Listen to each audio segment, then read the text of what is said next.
Sulit na sulit. Yan ang kapalit ng 7,980 mo. Ngayon, paano kikita ng pera? Ito na ho. Dito na tayo matatapos na po. Matatapos na.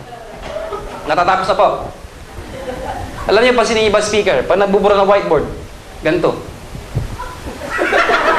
Oh, ganyan sila nagbubura ng whiteboard. Oh. Alam niyo bakit? Tinanong ko isang speaker, Sir, ba't pag nagbubura kayo ng whiteboard? Bakit? Kasi mga tao daw, pag gumarap ang speaker sa whiteboard, isa-isa nag-aalisan. Kaya daw pa nagbura, Number 1, pwede kayong mag-retailing. Sa Tagalog, benta-benta. There are people who love selling.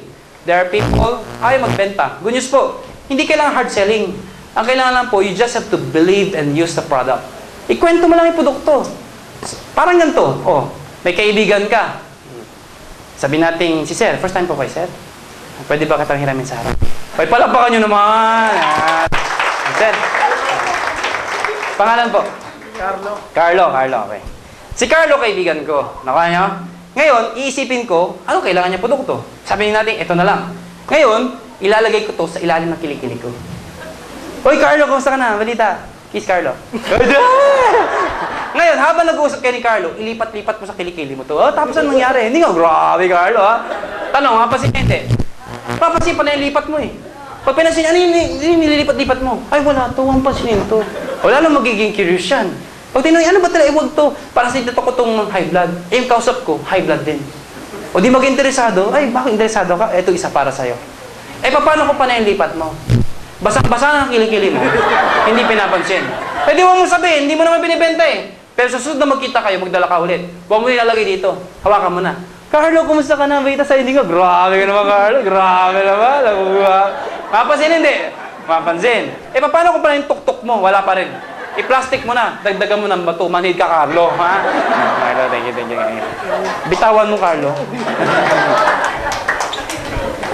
Magkano ang profit mo? 25%. Number 2, direct sales.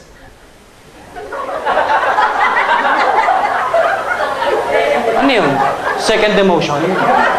Direct sales ng global package. Anong direct sales ng global package? Magbenta ka na ng global package. Baka sabihin nyo, hindi ako magaling magbenta. Hindi ho. Indirect selling. Ano yung indirect selling? Iimbitahin mo lang lahat ng K mo. Ano yung K? Kaibigan, kumpare, kapitbahay, kaklase, katungis, kateks, kakulay, kamuy. Lahat ng K nyo. Huwag lang ang kambing. Ito, okay. Di ba? Iimbitahin nyo. Unahan ko na kayo. Hindi lahat ng iimbitahin nyo ay interesado. Mas marami yung ganito kaysa ganito. Normal po yun. Ang sa akin lang, give everybody a chance. Para ako, inibita ko 247. Marami konti. Marami. Lahat ng barkada, kaibigan, kamag-anak, kapitbahay, kaklase ng high school, kaklase ng college, naging girlfriend ko, naging boyfriend ko, pinagsama-sama ko lahat yan. Inibita ko, good news, 247. Marami konti. Marami. Ang dami nag-join. Ilan? 26. Tawa-tawa kayo, tinan ko may mambita kayo. Ang hirap kayo mag-imbita. And everybody said no.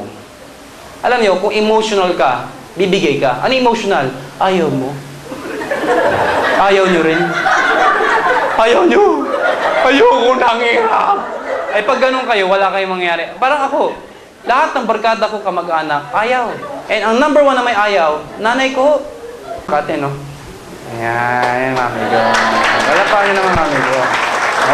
Huwag nyo nang tingnan. Ang mami ko kasi pag tinitindan, umiiyak. Huwag nyo nang tingnan. Pag nag-join, meron kayong 500 pesos. Number 3, matching bonus. Ano yung matching bonus? Every match, tatanggap kayo ng 1,500 pesos. Ano yung match? Ikaw to. Nagbenta ka sa kaibigan mo. Meron kang 500 pesos. Direct sales bonus. Nagbenta ka ulit sa isang kaibigan mo. May 500 pesos ka ulit. Since meron kang match, tatanggap ka ng additional 1,500. Total of 2,500 na tinanggap mo. Nakuha nyo? Ngayon, ulitin ko. Nagbenta ka ng isa, 500 pesos. Nagbenta ka ulit, 500 ulit. Since may match ka, may additional 1,500 ka pa. Total of 2,500. Ngayon, niloko ba sila? Hindi. Dahil nung nagbayad sila, same benefit na meron ka, meron sila. May scholarship sila, nakapagpa-check up sila, may produkto sila, insured sila. Nakuha ninyo? Kung nakita nyo, nakuha din nila. Pwedeng sabay, pwedeng kinabukasan, pwedeng after 1 year yung isa. Bahala kayo kung kailan nyo imitahin yung isa. Basta may isa pa, may 1,500 pa. Ngayon, Pag ito nagbenta, siya may 500. Pag ito nagbenta, siya may 500. Ikaw, hindi mo inimbita, hindi mo binentahan. Pero match, ikaw ay may 1,500. Ang galing! Paano ko malalaman? Hindi ko man nakilala. Di ba sabi ko sa inyo kanina, may DTC sa internet? Buksan mo, meron kang dalawa. I-click mo yung income. Uy, 1,500, meron na. I-encash mo. Bukas punta ka sa ATM. Nandun na yung 1,500 mo. Ganyan po kabilis. Ngayon, yung nangyari ba sa akin, pwede ba mangyari sa kanila? Yes, pag ito nag-imbita dito, nagbenta, may 500 siya, may 1,500 din siya. Ito nagbenta dito, may 500 siya. Ikaw, hindi magka-level, pero match, ikaw ay may 1,500. Lumalabas, every match, 1,500 ng 1,500 yan. Hindi ba kayo malugi? Bakit kami malugi? May safety net po kami. Kasi ba, sa tanong ng iba, paano 1,000 tao, 1,000 tao? Lahat yun, may match ka? Yes! Overpay kayo. Hindi ho. Kasi ang babayaran sa inyong kumpanya, may safety net. Hanggang 8 match ka lang per cycle. 2 cycle per day, which is maximum of 16 matches per day. Ano, gulo-gulo, ang gulo na. Layman's term, okay. Ito lang po yun. Yung mga inimbita mo dito, nagbenta ng global package. Sa isang araw, ang nabentahan, 16. Sa kanan mo, 16 din nabentahan ng global package. Yung binenta mo at binenta ng mga inimbita mo. So, meron kang 16 match.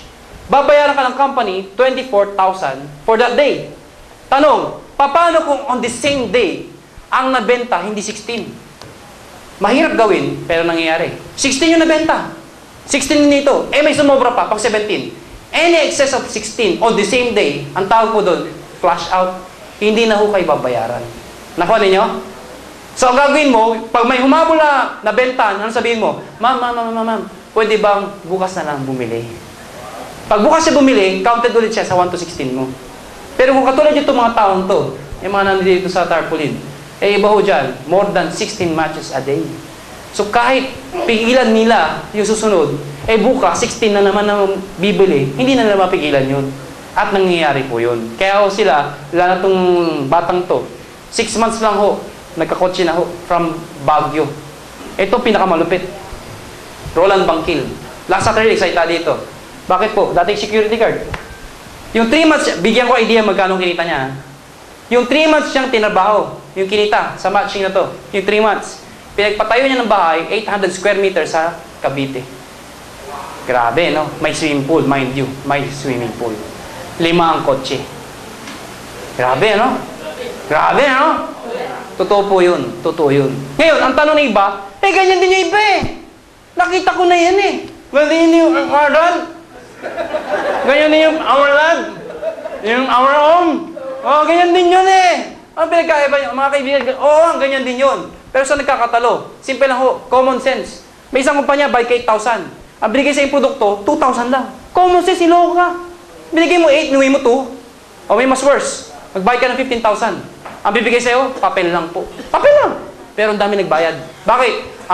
Ang promise, pwede ka magkabahay. Sinong ayaw ng bahay sa ng 15,000? Ang dami nagbayad. There's enough money as an incentive pambili mo ng bahay. Here comes the problem. Paano kung wala kang maimbita? Babay yung 15,000.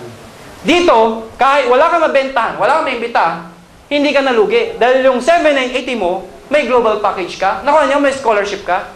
Hindi. Okay. Eto tanong iba. Tinan nyo. Paano kung ito ang lakas magbenta? Ang lakas. Ito ang lakas dito. Ito problema. Dito, mabagal magbenta.